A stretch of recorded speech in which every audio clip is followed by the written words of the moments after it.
We're trying to take you, the player, back in time to Normandy 1944 and put you in the shoes of real people. And one of the things we have to do that is to put you in an environment that feels real. One of our challenges in creating a game is how do you draw the terrain and how do you make the ground look realistic? Now, authenticity was vital for our game.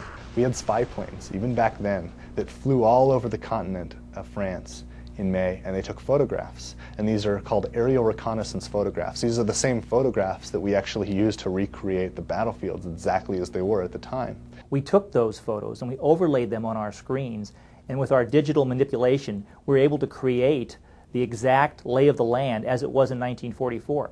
Then we went to Normandy and took photos, and we saw how the elevation went and what the trees looked like, and we tried to recreate it in the best way possible.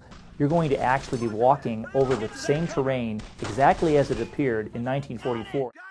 During this game, you'll see things in the background that you don't see in other games. There are aircraft off doing missions.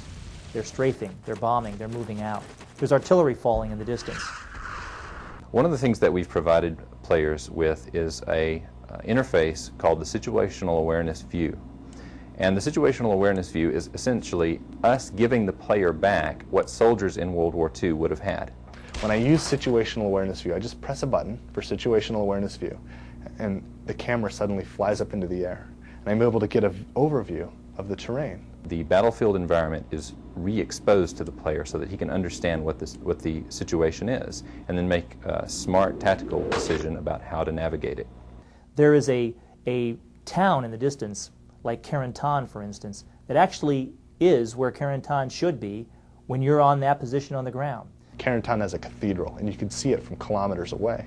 And so when you play Brothers in Arms, I mean, we rebuilt Normandy, so you can see that cathedral tower, even miles away.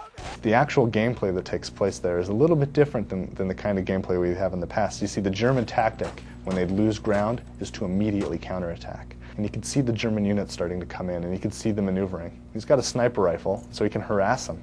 But he's not going to be able to withstand this unless he uses his units down below. So he's up here yelling his commands down below, and you get to do this in the game. You get to use the command and control interface to maneuver your units. It's almost like playing a strategy game. I really love the ending of the game.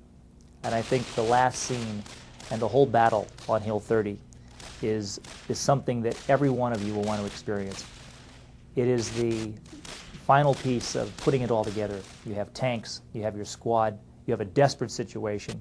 You're being attacked by the most overwhelming enemy of the game. And if you don't do it right, you won't win.